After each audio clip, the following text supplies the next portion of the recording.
What is up, everyone? Welcome back to another video here on fantasyfootballscout.co.uk. Today we're going to have a look at a game week 35 wildcard draft. Now, the majority of you watching will probably have already played your wildcard, so this is more an opportunity to talk about the players that I think we should be looking to own, we should be looking to target between now and the end of the season. Just forming it into a wildcard draft is quite a simple and easy way to look at the sort of optimal squad I think we should be trying to look at, who the players are I think should be having in our squad. Before we dive in, if you haven't already, please make sure you smash that like button. Please make sure you subscribed to Fantasy Football Scout as well. So diving in, we're going in goal. Goalkeeper was actually, I think, the most difficult position for me to pick on the pitch when I was trying to make up this draft.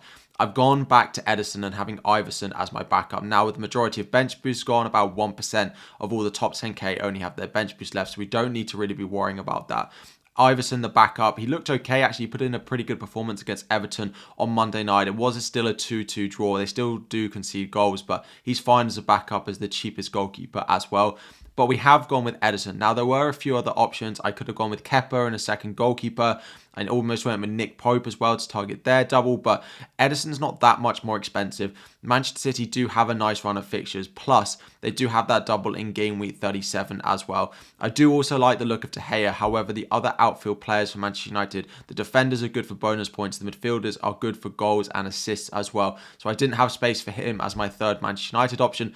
So we have just defaulted back to Edison in goal just to try and cover some of those Manchester City sort of defenders, those clean sheets as well.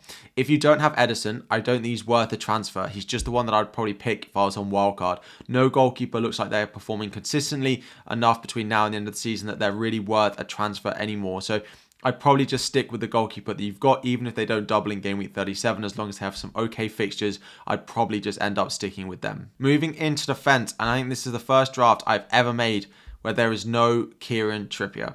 Trippier has dropped out of this draft and it is in favour of Fabian Schär. Trippier's attacking numbers have been okay. The expected assist numbers have been okay, but they're not keeping that many clean sheets. So I've gone with a defender that I think has the ability to really explode. Now, you don't actually need this player in game week 35. So as long as he's back by game week 36, that's absolutely fine when he has his double, and that is Fabian Schär. The goal threat is really good. The assist potential is really good. We've seen that in recent weeks. He's a bit cheaper than Trippier as well, so it has allowed a little bit of saving.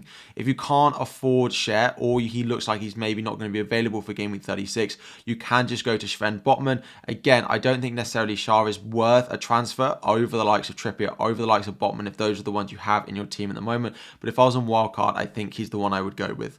Bueno is in here just because we need someone to sit on our bench for the remainder of the season. 3.8, cheapest defender, plus Wolves are okay. They've been pretty good defensively at times this season. Their fixtures between now and the end of the season are fine as well. So he can just sit there now that he's come back into the squad and is starting again at left back. And then the final three are the three that you are going to start in defence every week. And I think it's no real surprise. Trent Alexander-Arnold, Dalot, and then Estupiñán as well. Trent Alexander-Arnold playing in midfield now. The attacking threat is there. This sort of balls that he puts into the box. The clean sheets are not that great though. So you are looking for the attacking threat, which he has got. He's got assists in quite a lot of the most recent games. Plus maybe a little bit of goal threat, but it is mainly assist potential that he's capitalising on. However, he has 3 home games in the next 3, so I do think he's a really good pick. Plus, the way that teams are set up at the moment, it does allow budget for him. We've then gone with Diego Dalot, who might be the most rotation-prone player in this defence, but I still think he's absolutely fine to pick. Whilst Martinez and Varane are both out, and we look like they're going to be out for the remainder of the season, Varane might just come back towards the end of the season, but Diego Dalot looks really, really nailed on. He looks very good playing at right back or at left back, while Shaw is filling in at centre back as well. He can play either side. And so we've seen him with bonus, we've seen him with attacking threat as well. So he just outweighs Shaw because of the attacking threat that he's getting now that he's at fullback.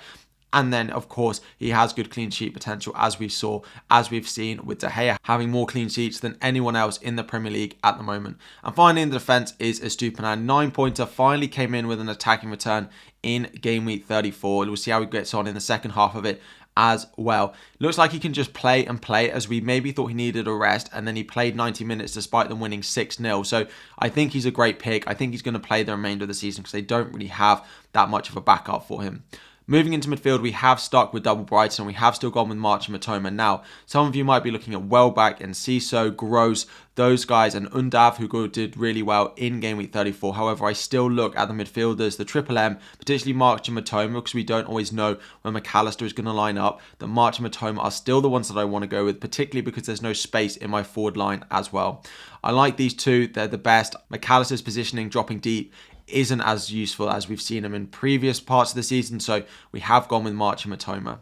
Then we've again gone with double Manchester United. Again, they double in game week 37. They have some nice run of fixtures between now and the end of the season as well, including West Ham and then Fulham on the final day of the season. Plus, they're not in European competitions anymore, so the amount of rotation that we might expect for the likes of Rashford, the likes of Fernandes, although Fernandes looks like an absolute robot, plays every single game, it's nice to know that there's no other competition that he needs to play in, so we can just focus on the Premier League.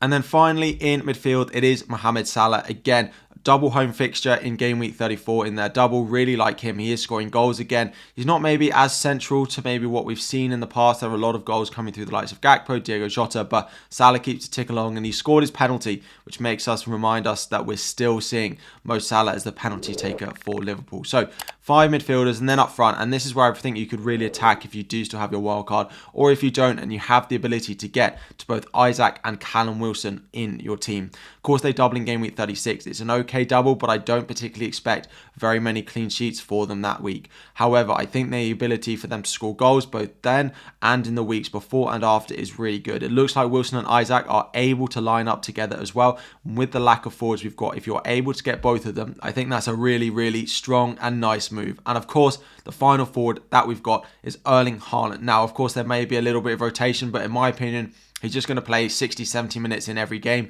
and then they win it, and then he can just get taken off. So I think he's absolutely fine. He didn't get taken off at the weekend because they were only 2-1 up, and they couldn't afford to risk them dropping points with him off the pitch. So this is where I would land if I was on a wildcard draft. There are a few places that are a little bit different to the template. If you did want to, deviate away from the double Brighton midfielders, try and fit one up front potentially, but I do like the idea of Wilson and Isaac to attack that double and to attack the last few weeks of the season. Let me know what you think of this draft. Just let me know what you think about the players to target generally as well. Thank you so much for watching. If you haven't liked already, please make sure you do so. Please make sure you've subscribed as well. If you like fantasy football videos, please go and check out my channel as well. FPL Harry on Twitter, FPL Harry on YouTube. There should be a link above and in the description down below. Good luck in the remainder of game week 34, and I'll be back again next week.